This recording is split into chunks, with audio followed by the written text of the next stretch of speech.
Welcome everyone to today's webinar. I'm Tom Glinsky, Chief Inspector with the Board of Pharmacy. Our topic today is a sterile compounding update. Inspector Katie DeBold is going to present a majority of the program today for us. Before we get started, there's a few slides I'll go through. If you haven't been on one of our webinars before, you're in listen-only mode. If you have any audio trouble via the computer, you can dial in with the information provided on your GoToWebinar toolbar and dial in instead of using the computer audio. This has been approved for 1 hour of CE. You must be signed into the GoToWebinar page under your own name. You can't sign in under anyone else to get credit. We'll give more instructions at the end of the webinar about CE. Just a reminder, the board does not submit to the CPE monitor, so please make sure you save your CE certificates that we'll send you. If you would like handouts of the slides today, you can find them in 2 spots. They're on the board's websites under the upcoming events tab on the left of the web page, or on your GoToWebinar toolbar. There's a little down arrow that says handouts. If you click that, there should be a PDF of the handouts there you can download. We do make recordings of all our webinars and post them on our web page. If time permitting, if we have time, we will answer some questions that we get through the webinar today. If you'd like to submit a question for us, you can type it in on your toolbar and hit send, and we'll see. But again, Katie's got a lot of stuff to present today. We'll see if we have time. So I'm now going to turn it over to Katie. Katie is our sterile compounding inspector who specializes in sterile compounding for us. So welcome, Katie. Thanks, everyone. Thanks for joining today. I'll go ahead and get started with a review of what we'll be covering today. So first off, I'll be reviewing some USP updates about what's going on with the USP chapters. Then I will provide a review of sterile compounding regulations and how they apply to hospitals in our state. Then I will review the recent changes that happened over the past year to our sterile compounding regulations, which are 20 CSR 2220-2.200. Then I will review current sterile compounding inspection trends that the inspectors have seen while we're out and about, and review some of Missouri's regulations as they apply to our out-of-state pharmacies. And if there's time, we'll take some questions at the end. So we'll start with those USP updates. USP Chapter 797 is, of course, the USP chapter that's dedicated to sterile compounding. It's been under revision. It still is under revision since about 2015. They've been making changes to it, and they haven't published anything final. They have, following the last revision, they did open up a comment period, which was held from September 1st, 2021, and they extended that through March 17th, 2022. And at that time, they received about 1,200 comments. So they're currently reviewing those comments, and they plan to publish final revisions. There is no anticipated date for this publication. The last time that USP announced any sort of update was in May 2022, and at that time they said there was no anticipated date, so everyone's just kind of waiting for that. The currently official version of USP 797 is the old 2008 version. Well, I say old, but it's the current version. Just be careful when you're out reviewing different stuff. You might be looking at a proposed revision that isn't actually final. Missouri has not adopted USP Chapter 797 at this time. Once the final revisions are published, the board plans on reconvening a sterile subcommittee that typically has some board members on it, staff, and then we also include some stakeholders that do sterile compounding in Missouri. So that'll be reconvened once the final revisions have been published. And at that time, the board will decide what they want to do, if they want to adopt USP 797 as a whole, or they could pick and choose language that they want to incorporate and update the sterile compounding regulations at that time. So we're just kind of in a waiting pattern right now. In the meantime, just a reminder that any references of USP Chapter 797 in our sterile compounding regulations will be referring to the currently official version, which is the 2008 revision, and it doesn't include any of the proposed revision language. You'll often get asked a lot about USP 800. So USP 800 is the hazardous drug chapter, how to handle those in healthcare settings. This chapter is mostly geared towards the protection of employees and reducing their exposure to hazardous drugs. And at this time, the board has not addressed if or how it will enforce USP 800. If the board decided that they wanted to enforce USP 800, they would have to promulgate a rule. And that hasn't been done at this point. So no compliance to USP 800 specifically for the board at this point. However, other agencies may require you to comply with USP 800, like other state boards of pharmacies might require it, other regulatory agencies, and sometimes even accreditation organizations might make it a requirement. USP 825 is a chapter dedicated to radiopharmaceuticals, the preparation, compounding, dispensing, and repackaging. So the board has its own regulations related to nuclear pharmacies, and that is 20 CSR 2220-2.500, and that was revised in 2019. So nuclear pharmacies are required to comply with that. And then, of course, our other compounding regulations would also apply to those nuclear pharmacies that are conducting the compounding of radiopharmaceuticals. So compliance to USP 825 is not required straight by Missouri Board of Pharmacy. However, other entities may require compliance to 825. So it's a good idea to do some research and see what regulators might require that. Next, I'd like to talk about sterile compounding in hospitals and how our regulations apply to hospitals. So on occasion, we get asked by hospital pharmacies, do I need to add Class H to my permit? And Class H is the permit that you're required to have if you do sterile compounding. And the answer is maybe. So Missouri hospital pharmacies can be regulated by the board and or the Department of Health and Senior Services.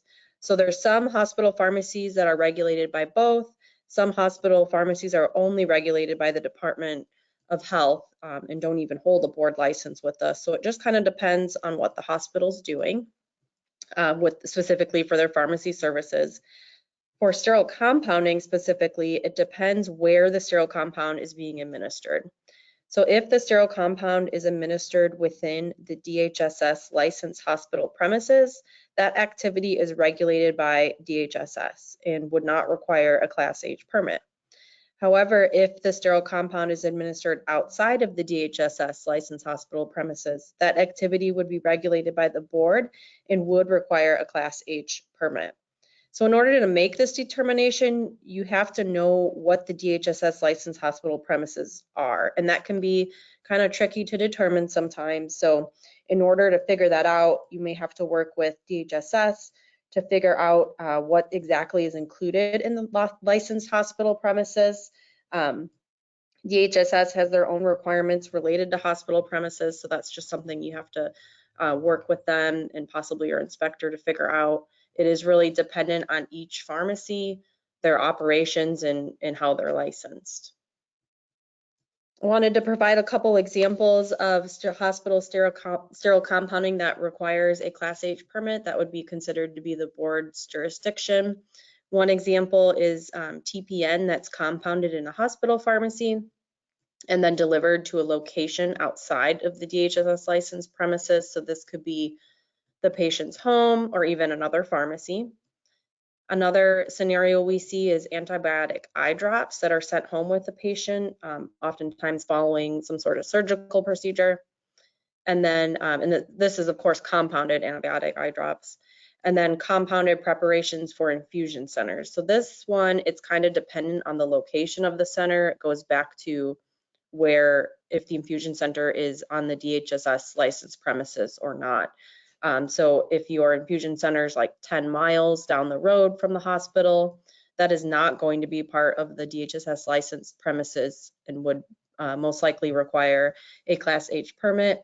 However, there might be an instance where the infusion center is inside the hospital and maybe it is part of the DHSS licensed premises. So it's very unique. Each scenario is unique, and it's really determined on a case-by-case basis. So if you're unsure, you can work with DHSS and your inspector to kind of figure out what is needed. Next, I would like to go over some revisions to our sterile compounding regulations that happened over the past year or so. The first is an addition to Section 10, Aseptic Technique Skill Assessment. And this section deals with personnel competencies and media fill testing, things like that. And this addition stemmed from the COVID-19 pandemic and one of the waivers that was created during the pandemic. And that waiver was to allow the sharing of media fill results among pharmacies. So once the waivers went away, the board decided that they wanted to write something in their rules to be able to allow this to occur during emergency situations. So that's what they did. The language allows for a pharmacy to accept aseptic technique skill assessment results, so things like media fills, visual observations, from another pharmacy or hospital in lieu of conducting the required initial aseptic technique skill assessment. So normally, if you have a new employee come into your pharmacy and they're going to be compounding, that employee would be required to do an initial assessment with 3 media fills to begin compounding at that location.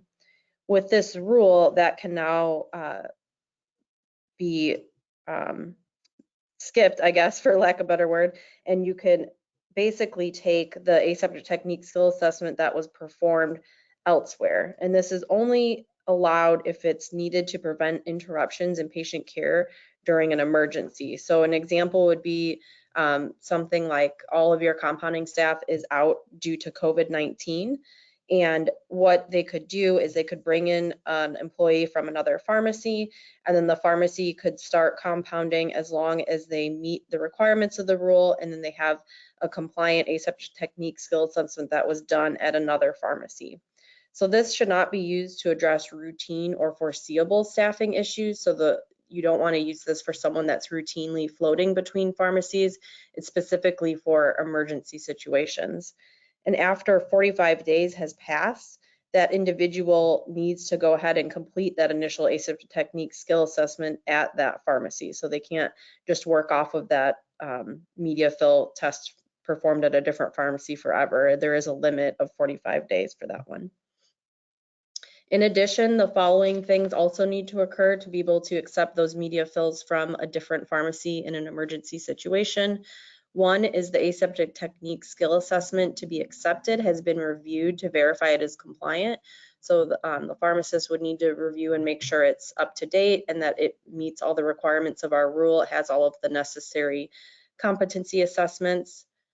2, the documentation of the completed assessment has to be maintained by the receiving pharmacy, and that documentation should include the dates, the results, the visual observations, and the media fill testing that was conducted. The receiving pharmacy also needs to maintain a copy of the other pharmacy's policies and procedures on media fill testing and assessments, and they also should be reviewing those policies and procedures to make sure that they are compliant. And then the individual that is going to be compounding has received applicable training at that facility. The next revision has to do with risk level 3 compounding, which is non-sterile to sterile compounding. And it has to do with the deletion of this line.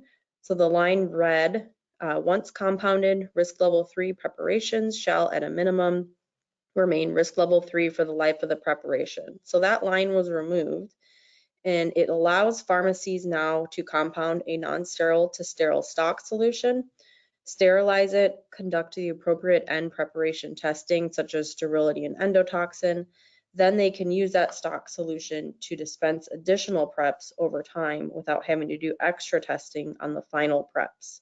So when that sentence was included in the rule, we would have required them to conduct testing multiple times, both for the stock solution and then the end preparation. And so now the pharmacy can simply test the stock solution and then continue to dispense further preparations out of it. So now I will move on to cover some current sterile compounding inspection trends that our inspectors are observing as they're out visiting the pharmacies. So the following are some trends that we've been seeing over the past year or so. These are in no particular order, but inspectors are making observations related to garbing, aseptic technique, cleaning, certifications, training, facility maintenance, and documentation.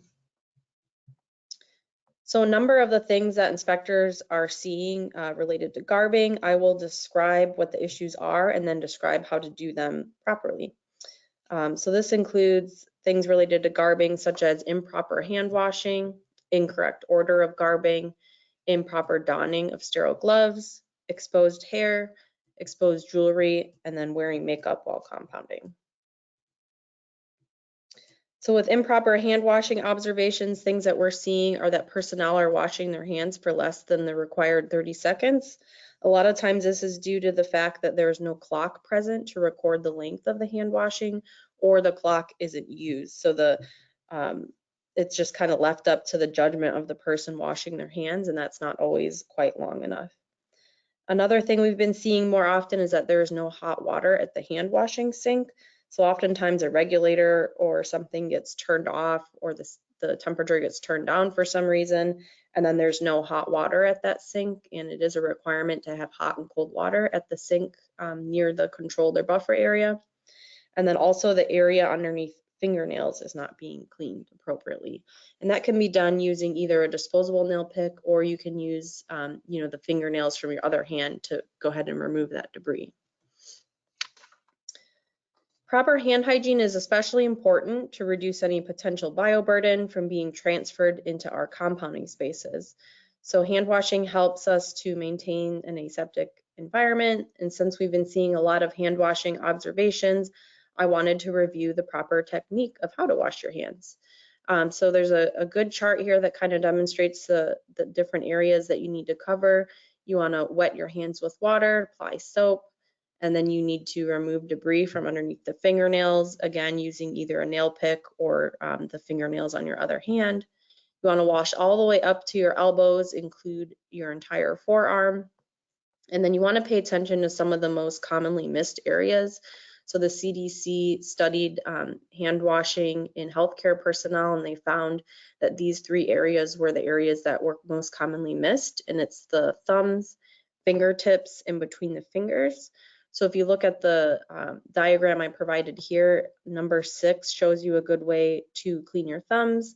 And then for the fingertips, 5 and 7 show you a good technique. And then between fingers, 3 and 4. So I thought this did a good job of highlighting all the different ways that you can wash your hands. And you want to do that for at least 30 seconds using a clock. Now I'd like to review some common garbing observations that inspectors see. This can include the incorrect order of garbing or not following a policy and procedure. A lot of times the policy and procedure of garbing is correct, but then the personnel are not actually following it. So this goes back to someone that make sure that someone is reviewing the policy and procedure to make sure not only that they're correct, but also to make sure that personnel know what the policy and procedure says and that they are following them. So the order may vary based upon each pharmacy's facility design, but this is the suggested order for garbing. In general, you want to go from dirtiest to cleanest. So that's going to start with your head, donning a hair cover and then a beard cover if it's needed. Next, you're going to don the face mask. And if you're wearing a face mask outside of the compounding area for COVID-related reasons, you would want to don a fresh one at this point. Next, you're going to don your shoe covers, and if you are using a line of demarcation, you would step over one at a time. Then you'll wash your hands, don a non-shedding gown, and then if you're using alcohol-based hand rub, you would apply it at this point, and then don your gloves. So the most important part is you don't want to wash your hands and then touch all of the dirty areas. So you don't want to wash your hands and then touch your face or your hair or your shoes. So you definitely want to do hair, face, and shoes before you wash your hands. And the order of the hair, face, and shoes might kind of vary depending on your facility design. The next observation we see relates to the donning of sterile gloves. So as a reminder, risk level 2 and 3 compounders are required to wear sterile gloves while compounding. Risk level 1 compounders are not required to, but most compounders are wearing sterile gloves nowadays. So I will review the proper procedure for donning sterile gloves and point out where we often see issues. So when you first unwrap the sterile packaging, the only portion you should be touching with your ungloved hands is the folded cuff section.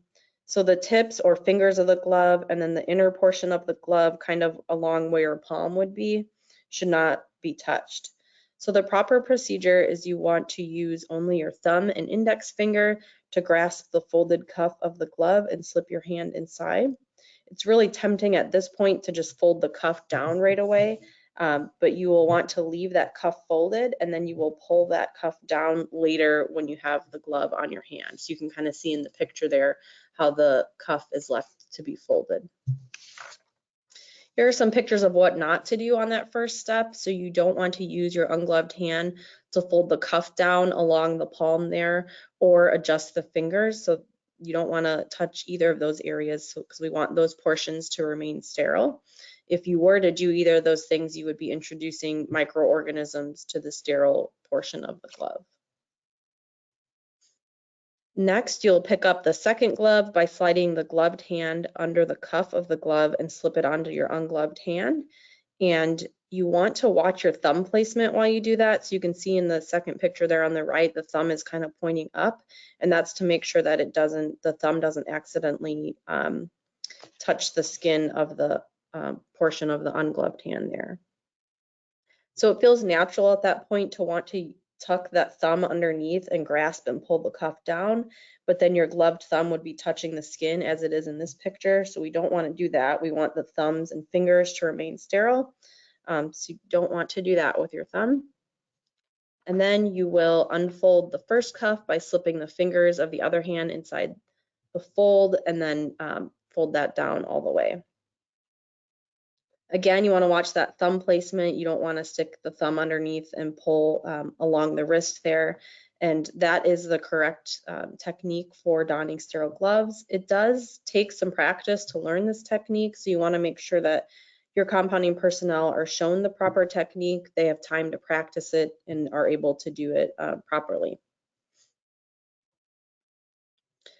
Some garbing observations that we've been seeing related to hair, jewelry, and makeup include exposed hair outside of the hair cover. Commonly, we see this around the forehead, neck, and ears. And usually this is because the hair cover is loose fitting, so maybe the elastic isn't quite tight enough. So if that's the case, you may need to switch brands. Or sometimes personnel just have a lot of hair or long hair, and they should really be using 2 or more hair covers to contain it all. And if either of those methods still doesn't work, you might want to look into purchasing hoods that they make that provide complete head and neck coverage. It basically just leaves space for your eyes, and these contain hair very well. Another idea is to install mirrors throughout your compounding area, and that provides personnel the opportunity to check to make sure their hair is tucked in throughout the day. Other observations we see are failure to don a beard cover, or it doesn't sufficiently contain the beard. Sometimes the beard cover is kind of small, or it creeps down while they're compounding. For exposed jewelry, most often we're seeing exposed earrings and necklaces. And then makeup worn while compounding, the most common type of makeup we'll see is eye makeup. So it is a good idea to provide employees with makeup removal wipes or some sort of solution in case they forget that they're wearing makeup and that they have to compound that day, or if they're made to compound unexpectedly and they have makeup on, you have some kind of means to take that makeup off. I think that would be helpful.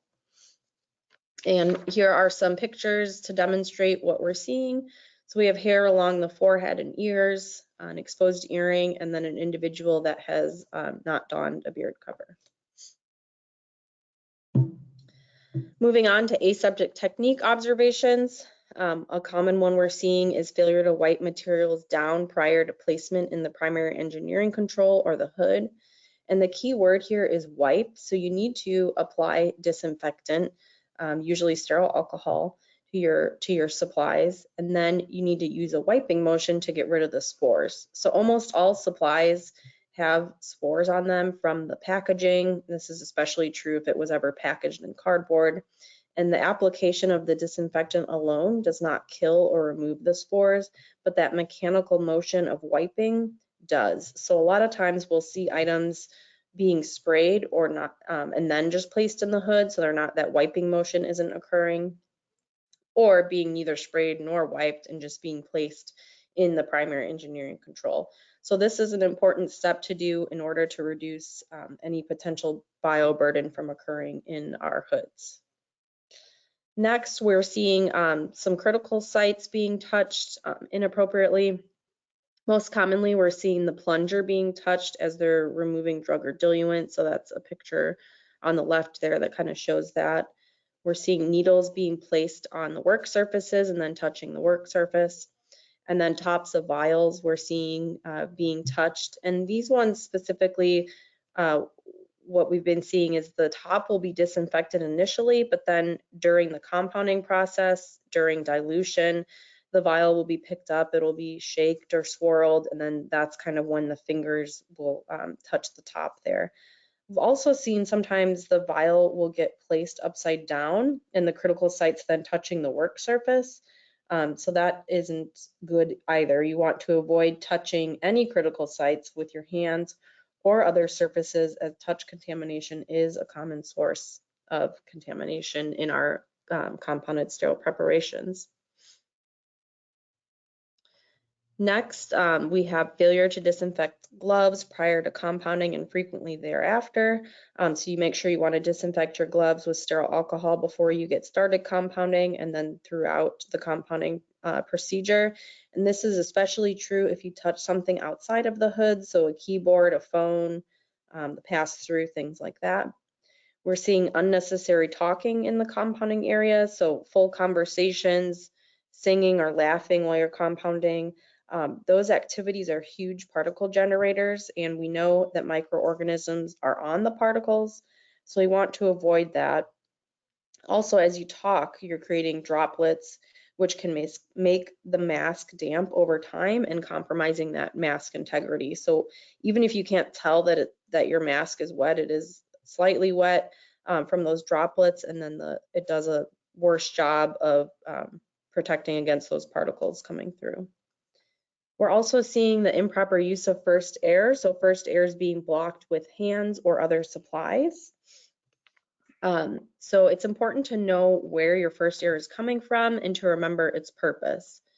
So first air is the air that's exiting the HEPA filter at a speed that's sufficient to sweep away particles. We don't want particles landing on our critical sites, so it's important to keep those critical sites in first air to avoid that. You want to avoid creating areas of turbulence in your work area because the particles may not get swept away sufficiently enough. So in a biological safety cabinet or a chemo hood, the airflow is vertical and your first air is coming from the ceiling. In a laminar airflow workbench, the airflow is horizontal and it's coming from the back of the unit. So here we have two pictures, and if you imagine the picture on the left, if the air is coming from the back, the hand is blocking the critical sites of the needle, the hub of the syringe, and then also the top of the vial there. And then the picture on the right is an example of proper first air, and all of the critical sites are remaining in first air based upon the placement of the compounder's hands. That all looks appropriate. In this picture, I just wanted to show an example of where the workspace is starting to get a little cluttered. So it's important to keep your workspace open and clear, and everything is kept within first air. So these items in the hood, the vials and the syringe, are not getting sufficient first air because of that tray that's there, and then also the vial, the yellow vial kind of in the back there would be blocking the first air from the other vials and also creating turbulent air. Moving on to various cleaning observations. First, we'll talk about cleaning observations related to the primary engineering control. So we have been making observations related to an improper sequence to clean the primary engineering control, or a lack of this procedure being included in the policy and procedure. improper cleaning agents being used, contact or dwell times are not being followed. So this is found while we're observing cleaning procedures. We're seeing that the agent is not allowed to dwell on the surface long enough, or sometimes when we're just talking to employees, they don't know what the contact time is or where even to find that information. So it's important to communicate this information with your employees. If you're not sure what your contact time is, you can locate that information usually on the manufacturer label. If it's not specifically on the label, look for some sort of package insert that describes that. The contact time is important because the manufacturer does extensive studies to demonstrate that their cleaning agent is effective as a disinfectant, and that is the amount of time that the disinfectant takes in order to kill the microorganisms. So if you don't allow that to dwell for the appropriate amount of time, it's not really doing its job. We are seeing spills are not being cleaned appropriately or in a timely manner. So of course spills happen. You can continue, that single compound, and then you should go ahead and clean it up right away. It should not be left among multiple compounds or throughout the day, or we've even seen instances where it holds and waits until the next day even to be cleaned. And then at that point, it's very hard to get clean. We're also seeing spill trays are not being cleaned appropriately. So these are the trays that are under the work surface of some primary engineering controls, and they're designed, to catch spills, but then you have to also clean those spills out within a timely manner. You don't want to let those sit and sit. It's obviously a place to harbor microorganisms, and then if you do let it sit for too long, it can become almost impossible to get that debris out, and we've actually seen people needing to replace their whole units because of their spill tray could not be cleaned. We're also seeing surfaces under equipment are not clean, so like TPN compounders, repeater pumps, so make sure that your staff is trained that you do need to move that equipment and clean sufficiently underneath it. So here are some cleaning tips to help you clean your primary engineering control appropriately. So the proper sequence is included here of how to clean your primary engineering control, and you want to make sure that you include this procedure in your policy and procedure. So in general, you want to start cleanest to dirtiest, top to bottom, and then back to front when you're cleaning the hood. So this would include starting at the ceiling, then doing the back, the IV pole, and the hooks, and you want to make sure you do each hook individually. The sides of the primary engineering control, anything that kind of lives in the primary engineering controls, so sharps containers, compounder, alcohol bottle, things like that. And then you'll finish with the work surface. You'll want to use overlapping horizontal or vertical strokes while you're cleaning rather than circles. And for the cleaning agent, you want to use a germicidal cleaning agent followed by sterile alcohol. And you need to ensure that your germicidal agent has a detergent in it, and the detergent is what's responsible for that cleaning action. If you're not sure if your germicidal agent it has a detergent, this is usually indicated by the word cleaner on the product somewhere, but if you're not sure, then you can always contact the manufacturer and ask that question. Some example of products that we've seen that are being used that don't have a detergent would include like a straight bleach product that's diluted with water, or a straight hydrogen peroxide product that's diluted with water. So neither of those have detergents in them. And at that point, they're only disinfectants. They don't have the detergent in there to do the cleaning action. So here are some pictures of things we've seen when we're out inspecting. These are two pictures related to the primary engineering control. So the picture on the left was when the compounder was moved. You can see there's a lot of white debris underneath the TPN compounder that wasn't being cleaned. And then the dirty spill tray on the right-hand side that wasn't cleaned appropriately. Cleaning observations related to the controlled or buffer area appropriately. So we're seeing dust, debris, and hair in these commonly found areas. So under the primary engineering control, either on the floor or the exterior ledges or legs of the primary engineering control. Under shelving, a lot of times people aren't moving the shelving because it's big and heavy, so stuff will start to accumulate under there. In the corners, things will start to accumulate. Along baseboards, and this is especially true if your baseboard has a little ledge, it's easy to look over that ledge getting cleaned. Supply bins, this is especially true if you have paper-backed items in there like needles or syringes. The little pieces of paper will flake off over time and then collect in those supply bins. Near pass-throughs, just because there's a lot of activity going on, and pass-throughs creates a lot of debris. Exteriors of trash cans or sharp bins, oftentimes there is a lot of fluid waste occurring near those items, and they can get dirty if they're not wiped up right away. And then vents located throughout the room tend to accumulate dust. So I've got some pictures to share with you of things that we've seen, just some examples. So the first picture on the left has some white debris, and it looks like maybe a spill on the floor and on the legs of the primary engineering control. And then also some white spill or debris on the exterior of the trash can there. This picture on the left shows debris under the primary engineering control. So this primary engineering control is pretty low to the floor, which made it difficult to clean underneath it. So that's something you want to consider when you're designing and choosing equipment, is the ability to clean effectively. And then I'll talk about this a little later, but this picture also has some rust on it that is not appropriate to be in the compounding area. And then the picture on the right shows some dust that was on the vent there. And then this is a picture of some various debris that was collecting in the corner underneath some shelving. And then the picture on the right shows some dust on the exterior shelving underneath the primary engineering control. So those are just some examples of cleaning observations that we've been seeing. Next, we'll talk about certification observations that are seen by our inspectors. So one is failure to conduct and document a pharmacist review of the certification report. So oftentimes the pharmacist will tell us that they're reviewing these reports, but then there's nothing documented. So you can just sign and date those to document the review. Other places will have a whole document to help guide the review, which can be helpful. So either of those would be a good option.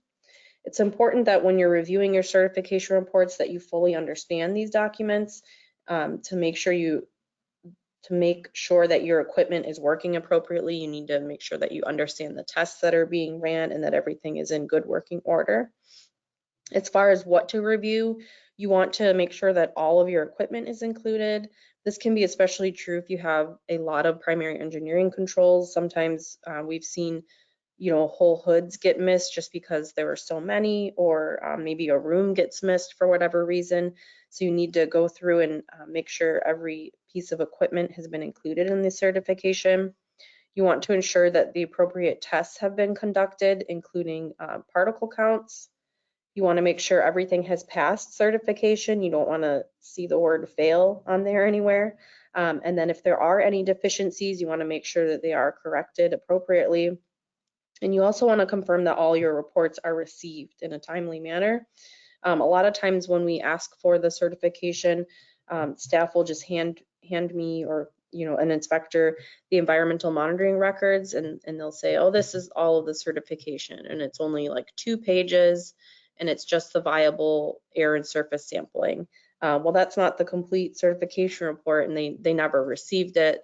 So then it kind of brings back into the question of, well, was anyone really reviewing this, because no one even knew that you didn't get the certification report. So these are all important things to consider as when you're looking at certification reports. We've also seen that certifications are being conducted late, and we have heard reports of certifiers saying that any time in the same month of your certification when it's due is okay. An example would be, say that you are certified March 1st. Your certifier will say, oh, it's okay to go all the way until the end of the month, so September 30th. Well, in that case, you're about 30 days past your due date. So you would be due, if you had your certification done March 1st, you would then be due September 1st. So it is 6 months to the day. It's also important to address any deficiencies that are found within the certification. We've seen some instances where that's not being done. So our rule does say deficiencies shall be investigated and corrected prior to further compounding. So you can't just ignore those deficiencies and continue compounding in that area. Next, we'll move on to some training observations. So we've seen failure to maintain documentation of initial didactic training. So didactic training is required when you're training your personnel to conduct sterile compounding.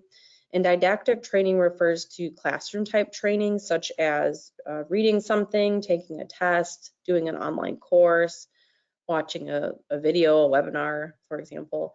And these often, we get reports that it's done, but it just isn't documented anywhere. So you want to maintain documentation of that.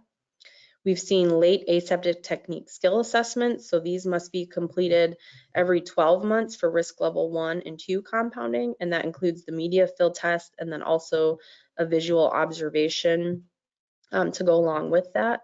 And then if you're doing risk level 3 compounding, that needs to be done every 6 months.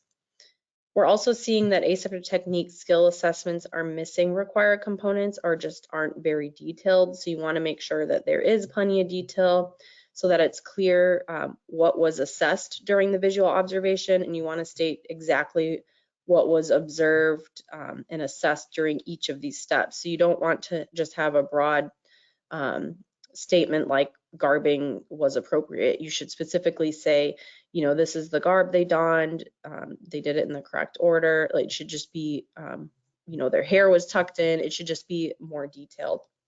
And then we're also seeing components of the visual observation that are just missing. So these are the required things that need to be assessed during the visual observation. So hand hygiene, garbing, and gloving, proper aseptic technique, cleaning and disinfection, identifying, weighing, and measuring of ingredients, maintaining sterility in the ISO 5 area, and then labeling and inspecting CSPs for quality. So the ones there in red are the ones that we're seeing most often be missed. So for cleaning and disinfection, we'll a lot of times see that people are assessing the cleaning of the hood, but they're not assessing the cleaning of other areas. So it should be the whole compounding area that is being assessed. And you want to look at things that they're picking the right materials, they're picking the correct cleaning agent, using the correct dwell time, they're cleaning in the appropriate order, things like that. Identifying, weighing, and measuring of ingredients. Typically, this is going to be something like using a syringe appropriately. If there's other equipment that you're using, that would also be included. And then labeling and inspecting CSPs for qualities, looking at the CSP, making sure it's, you know, clear, it doesn't have particulates, things like that. Facility maintenance observations, we are seeing failure to maintain primary engineering controls appropriately. So we're seeing things like cracks in the plastic or plexiglass, a lot of rust, and then exposed laminate in some of those older style primary engineering controls. Failure to maintain buffer or controlled areas appropriately. So the following is kind of what we're seeing a lot of. We're seeing a lot of rust out there. Rust is a problem because it's a huge particle generator and you cannot clean rusted areas effectively due to the rough surface. So a lot of times rust is occurring due to the cleaning agents that we're using. They aren't necessarily compatible with the materials you have in your compounding area. So if you're noticing lots of rust, you may need to reassess the cleaning agent or the materials that you're using. Some cleaning agents actually even recommend a rinsing step afterwards if they are especially damaging or caustic. So that could be something to look into. We're also seeing exposed drywall and chipped paint. Again, these are particle generators and you can't clean them effectively. The drywall can also absorb moisture and need to be, and that can harbor, of course, microorganisms. So that all needs to be repaired. And then gouges and cracks in floors can harbor different debris, microorganisms, and you cannot clean them effectively. So I've got a couple pictures here. So we have the crack and then some rusted bolts there, rust on a light switch, some exposed drywall there where the table was rubbing. So it's commonly in places where there's like carts, chairs, that sort of thing. And then the gouge there in the floor you can see is starting to collect some debris. Documentation observations, we're seeing failure to document. So employees are stating things were done, but then there's no documentation to back that up. Inconsistent documentation, so some things are documented and others are not. So maybe there's whole days or weeks missing. unclear documentation. The documentation is not detailed enough, or it's confusing about what was actually completed. So maybe it says that the floor cleaning is done daily, but then it's also under weekly and it's also under monthly. It should just be very detailed and be able to sit for itself to paint a story of what happened that day. It also needs to be detailed enough that it shouldn't just say something like cleaned IV room. It should be very specific about what was cleaned and when. So instead you would list, you know, the floors were done, the counters were done, the ceilings were done, etc. So you want to make sure that the records reflect what was actually done. And then another common thing we're seeing is people are unable to locate documents. So the documents are missing, or only one person knows where they are, or they're inaccessible. So maybe that person is not there that day and it's on their desktop, which is locked. So they should be in a location that is well known and accessible, and there should be some cross training to ensure this. Most often the documentation things that we're seeing are related to cleaning records, media fill testing, or training records. So the media fills are often incomplete, so they don't have the dates on there, or it doesn't say whether they passed or failed. So that's an important piece of information. Certifications or environmental sampling. This is especially true if one person gets emailed the certification, then nobody else has it. So make sure they're either on like some sort of shared drive or printed out as a physical copy. And then remedial investigations. A lot of times the staff can tell me what was done, but none of it's documented. So you want to make sure that you document all the actions that were done during the remedial investigation.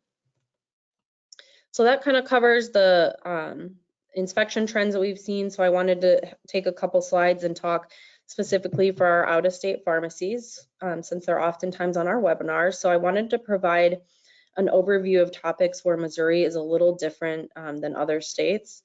And first of all, Missouri is not a USP 797 state. So there are some states where the sterile compounding regulations are simply, you must follow 797, and our state is not like that. Instead, we have our own sterile compounding regulation, which is 20 CSR 2220-2.200, and compliance to that is what is required to ship sterile compounds into Missouri.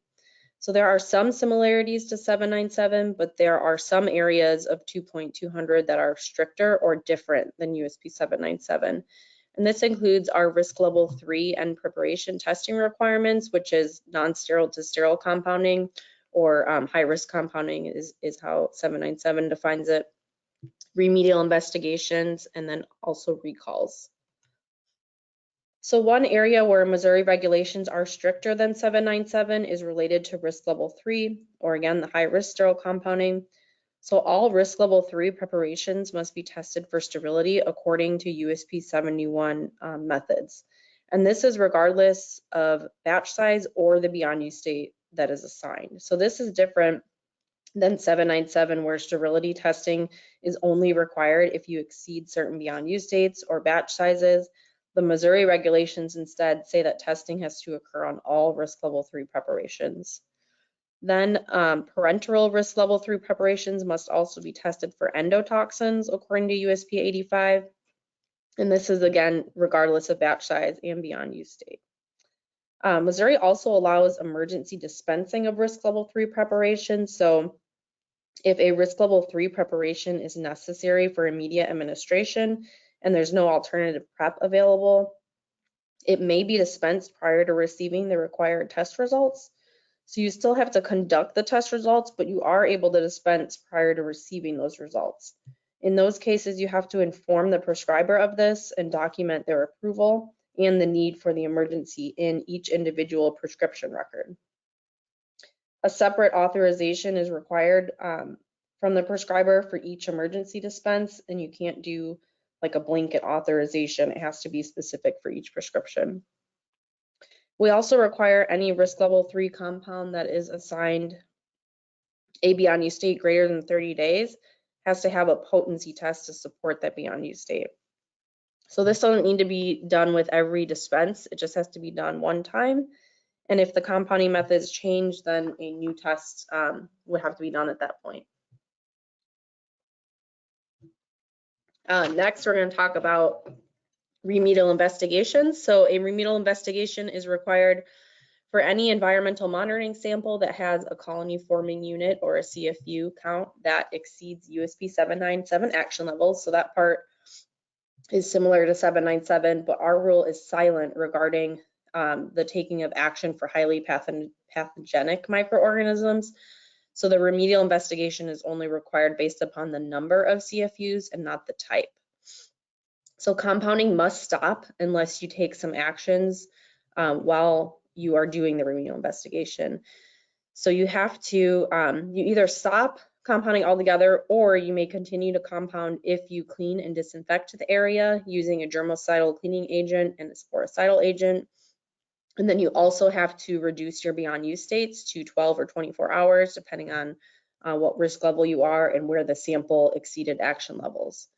So for beyond use states, or I mean for CFUs that were collected in an ISO 5 area, your beyond use state would have to be reduced to 12 hours. If the CFUs were collected in an ISO 7 buffer area, then you would have to reduce your beyond use state to 24 hours for risk level 1 compounding, or 12 hours for risk level 2 and 3 compounding. And then while you're doing all of this, you also need to resample the area under dynamic conditions. So you're able to continue compounding with that reduced beyond use state until you can get a sample that comes back under those action levels. And then you can go back to normal beyond use stating at that point. You'll note here that there's no beyond use state reduction required for anterooms. So you still have to do a remedial investigation. You still have to resample those areas, but you can continue compounding as normal. You don't have to reduce your beyond use state. You also have to notify the board if you have some remedial investigation samples that come back during the investigation. So what specifically this notification is not for the very first sample that you collect that exceeds action levels. It's if you collect any concurrent resamples that come back that are out of specification. So the first sample comes back, it has exceeded action levels, you do your remedial investigation, then you collect a resample during that. If that resample fails, then you would have to notify us. But if that resample passes, you're good to go. So if that does happen, you need to notify the board. You can either email myself at kd.diebold@pr.mo.gov or missouribop@pr.mo.gov. The email should include the areas that were tested, the number of CFUs that were collected, and corrective actions that have been taken. Even if you don't know the conclusion of the remedial investigation, you still have to kind of get that process started, and that notification has to occur within 3 days of the sample. It is helpful to include in that documentation or in that notification the sampling documentation as well. We also have, Missouri also has some requirements related to recalls. So a recall of a compounded preparation must be initiated if a compound is deemed to be misbranded. So this would be an incorrect label or beyond use date is assigned, adulterated, which could be maybe an expired drug was used by accident, lack of sterility assurance, something like that. And then anytime end preparation testing results are out of specification, so this could be sterility, endotoxin, or potency, a recall must be initiated. And what has to occur with a recall is that first you would notify the prescriber of the recall, so that's mandatory. If the preparation has the potential to harm the patient would then also need to be notified. Any recall that is initiated by the pharmacy has to be reported to the board within 3 business days. And again, you can report that to the Missouri BOP at pr.mo.gov email. So those are kind of some examples of things that out-of-state pharmacies should pay attention to, and we'll open it up for some questions. Okay, thank you, Katie, very much for that presentation. We'll switch over and start taking questions. We have a few minutes still. If you'd like to send us a question, go to your toolbar, type it in and hit send, and we'll see if we can get to some of these that have come in. So we got quite a few on garbing and hand washing, or kind of group those together maybe. Okay. And see, we have an inquirer wants to know, can a smartphone be used as the clock? a timer on a smartphone when you're washing your hands? Yeah, I think that would work. You'd want to make sure that you're able to clean the smartphone appropriately, especially if it's, you know, entering that ante area. But yeah, I don't see a reason why you couldn't. You always have to use hot water? Can you ever use cold water? I mean, you should use hot or warm water. That would be the standard of the definite Yep. standard of care out there. Can you explain when shoe covers are required? I believe I was told they're not always required. Yes, that's accurate. So if you're doing risk level 1 compounding, you are not required to wear shoe covers. So risk level 1 compounding, that kind of depends upon what you're doing compounding wise. So if you're not batching, you're just kind of doing patient specific preparations, and you don't have very long beyond use states, you could be considered to be risk level 1, and then in that instance you wouldn't have to wear a shoe cover. So that's yeah, that's an important distinction to make. We have on jewelry, they wanted clarification about earrings, necklaces that are covered with their PPE. Are those allowed? And then what about jewelry that can't be covered, such as they list nose rings, eyebrow rings that can cover? What's allowed and what's not? Yeah, so our rule specifically refers to jewelry that's exposed. So you want to make sure it's all covered up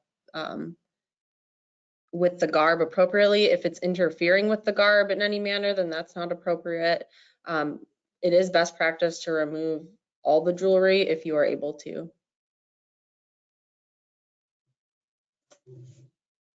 We got some questions on, I think it has to do with the sharing of skills assessments and stuff. So first one, it has to do, for the first assessment, does the float staff need 3 consecutives at each location they work at? Yes. If they're floating on a routine basis, you know, there's 3 different pharmacies they float among, they would have to do the ×3 initial media fill assessment at each pharmacy.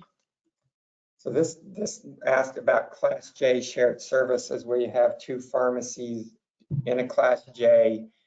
Can they share initial and annual media fills among the 2 pharmacies, or do they have to be done at each specific location they work at? If it's routine, which it kind of sounds like it is, each individual would have to do the assessment at each pharmacy. If it was an emergency, like, you know, the North County, for example, needed someone from the South County, they could quick hop over there in an emergency situation and you could share the media fills. But if it's more for routine, like 3 days a week, they're going to go there and vice versa, then you would have to have them done at each pharmacy. And then they also asked about the similar Class J scenario of, are they able to share their policies and procedures between the stores? Yes, you could.